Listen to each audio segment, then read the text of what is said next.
ஃபேஸ்புக்கில் ஒரு சூப்பரான ஒரு பதிவு ஒன்று படித்தேன். காமெடி அப்படி ஒரு காமெடி. இன்றைய நிகழ்கால அரசியலை அவ்வளவு கிண்டல் பண்ணி கலாய் பண்ணியிருந்தார். சரிப்பா, அடுத்தவருடைய பதிவை நீ எதுக்கு படிக்கிறேன்னு சொல்லி கேட்குறீங்களா? அறம் சார்ந்த எந்த பதிவையும் எல்லாருக்கும் எடுத்து சொல்வது தான் ஒரு நல்ல விஷயம். அதுக்கு பேர் தான் அறக்குறள்.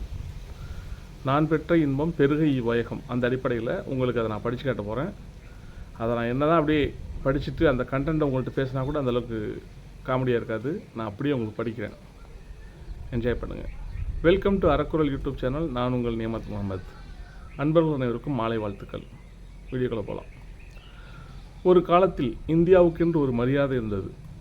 நேரு முதல் இந்திரா காந்தி, நரசிம்மராவ், குஜ்ரால், தேவகவுடா, வாஜ்பாய், மன்மோகன் சிங் என ஒரு நீண்ட பாரம்பரியம். அது சொல்லுவாங்கள்ல, தொட்டு தொடரும் ஒரு பட்டு பாரம்பரியம். அது மாதிரி எந்த நாட்டின் ஆர்மி பேஸும் இந்தியாவில் இருக்கக்கூடாது என்பதில் நேரு உறுதியாக இருந்தார்.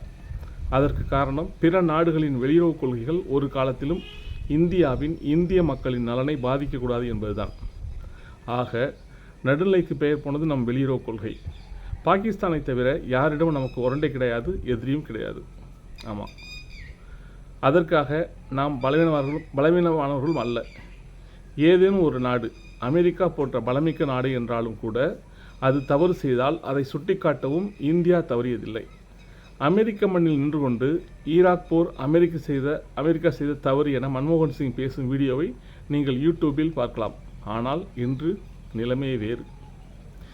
இந்தியாவின் நடுநிலை என்பது காணாமல் போய் அமெரிக்க இஸ்ரேலின் நவயுக காலனியாகவே மோடியின் இந்தியா மாறிப்போயிருக்கிறது. வெளியுறவு கொள்கை என்றால் கொள்கை அளவில் செயல்பாட்டு அளவில் நிமிர்ந்து நிற்பது என்பது போய் வெளிநாட்டு தேர்தல் பிரச்சாரத்தில் ஒரு வேட்பாளருக்கு ஆதரவாக, ஞாபகம் இருக்கா, டொனால்ட் ட்ரம்ப்புக்கு ஆதரவாக நம்ம போய் அமெரிக்காவில் பிரச்சாரம் பண்ணார், டொனால்ட் ட்ரம்ப் அப்படின்ட்டு ஆதரவாக பேசுவது. பெண் அதிபர்களை கண்டால் Sapna Sapna I joy in Twitter with umbrella என எதையாவது பேச வேண்டியது. பிற நாட்டு அதிபர்கள் பேசுவது புரியவில்லை என்றால் ஹா ஹா ஹா ஹா என சத்தம் போட்டு சிரித்து கொண்டே இருப்பது. தலைவர்களுடன் ஃபோட்டோ எடுக்க வலுக்கட்டாயமாக அவர்களின் இடுப்பை கட்டிப்பிடித்து இழுப்பது. நாகரிகமே இல்லாமல் பிறரின் கையை பிடித்து இழுத்து தூக்கி காட்டுவது என கேலி பொருள் ஆகியிருக்கிறது India. America, Israel, Canada, France என கிட்டத்தட்ட எல்லா நாட்டு அதிபர்களுமே மோடி என்றால் காமெடி பீஸாக பார்க்கும் நிலை வந்துள்ளது. உச்சகட்டமாக அமெரிக்காவின் அதிகாரிகள் கூட மோடியை தங்களுக்கு கீழ் வேலை செய்யும் ஆள் போலவே தங்கள் பேட்டியில் குறிப்பிட்டு பேசுகிறார்கள். ஏற்கனவே அமெரிக்காவின் நிதித்துறை செயலாளர் சொல்லியிருந்தார், 30 நாட்களுக்கு மட்டும் ரஷ்யாவிடமிருந்து கச்சா எண்ணெய் வாங்கிக் கொள்வதற்காக இந்தியாவுக்கு நாங்கள் அனுமதி ஒரு கருத்து சொல்லியிருந்தார். இன்னைக்கு வெள்ளை மாளிகையை சேர்ந்த ஒரு பெண் அதிகாரி அதே கருத்து சொல்லியிருக்காங்க. பாருங்கள், கார்டு போகிறோம் பாருங்கள். ஒரு படத்தில் இளவு வீட்டுக்கு போனால் என்ன சொல்லி அழ வேண்டும் என உங்கள் அப்பா உங்களுக்கு மட்டுமா, ஊருக்கே அப்பா என்று செந்திலுக்கு சொல்லிக் கொடுப்பார் கவுண்டமணி. அதற்கு இன்னொரு இடத்தில் செந்தில் போய், உங்கள் பொண்டாட்டி உங்களுக்கு மட்டுமா பொண்டாட்டி, ஊருக்கே பொண்டாட்டி என இளவு வீட்டில் பேசி அடி வாங்குவார். அந்த ரேஞ்சில் இஸ்ரேலுக்கு போய் Israel is fatherland, India is motherland என்று பேசும் ஒரு பிரதமரை எவன் மதிப்பான்? இப்படிலாம் பேசினார் நம்மால். அது மட்டுமல்ல, அதிதி தேவோ பவ என பெருமை பீட்டுவார்கள் இந்த சங்கிகள். அதாவது விருந்தினர்கள் கடவுளுக்கு சமமாம். ஆனால் சும்மா இருந்த ஈரான் கப்பலை விருந்தாளியாக கூப்பிட்டு அமெரிக்கா அதன் தலையில் குண்டு போடுவதை வேடிக்கை பார்த்து கொண்டிருந்தார் மோடி. எல்லாரும் காரி துப்பிய பிறகு கண்ணமெல்லாம் இல்லை, ஐயோ இப்படி ஆயிடுச்சு என ஏதோ பக்கத்து வீட்டில் கல்யாண சாவு நடந்தது போல ஒரு கடங்கார வருத்தம், அவ்வளவுதான். மோடி அம்பானி அநியாய லாபம் சம்பாதிப்பதற்காக ரஷ்யாவில் மலிவு விலையில் எண்ணெய் வாங்கினார். மக்களுக்கெல்லாம் மலிவாக தரமாட்டார் என்பது வேறு விஷயம். அமெரிக்கா கூப்பிட்டு அதட்டியவுடன் வாங்குவதை நிறுத்திவிட்டார்.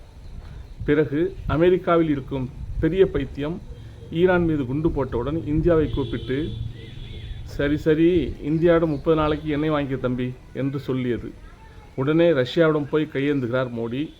இதுதான் சாக்கு என ரஷ்யா கண்டபடி விலையை ஏற்றி கேட்கிறது. இது யார் தலையில் விடியும்? நம் தலையில்தான். இப்படி ஒரு கேடுகட்ட முதுகெலும்பில்லாத சுயமே இல்லாத ஒரு வெளியுறவு கொள்கையை ஏதாவது நாட்டில் பார்த்திருக்கிறீர்களா? அமெரிக்க பொருளாதார வல்லுநர் ஜெஃப்ரி சாக்ஸ் போன்றவர்களே இந்திய தலைவர்களுக்கு அறிவில்லையா? அமெரிக்காவுடன் இப்படி நாட்டை அழகு வைக்கிறார்களே, ஏற்கனவே ஆங்கிலேயரிடம் அடிமையாக இருந்த நினைவில்லையா என்று கேட்கும் அளவுக்கு இந்தியாவை தள்ளி இருக்கிறார் மோடி. இதைவிட ஒரு தேச துரோகம் இருக்க முடியுமா? இதோ இன்று மோடியின் முதலாளிகள் அநியாயமாக ஈரான் மேல் நடத்தும் தாக்குதல்களால் நமக்கு கேஸ் தட்டுப்பாடு ஏற்பட்டுள்ளது. ஈரான் நம்மையும் துரோகியாக பார்க்கிறது. மோடி என்ன செய்வார்? கோவிட் சூழலில் செய்தது போல விளக்கேற்றுவார் அல்லது தட்டுகளை தட்டச் சொல்வார். பத்ரி சேஷாஸ்திரி போன்ற நூலிமான்கள் மோடியை காப்பாற்ற இப்போதே இண்டக்ஷன் சவால் விலையும் 10 நன்மைகள் என கட்டுரை எழுத ஆரம்பித்து விட்டார்கள். நாளை மின்சார தட்டுப்பாடு வந்தால் மோடியின் மாஸ்டர் ட்ரோக் வீடியமிக்க விறகடுப்பு என இருமிக்கொண்டே கட்டுரை எழுதுவார்கள். இவ்வளவுதான் இப்போதைய இந்தியா.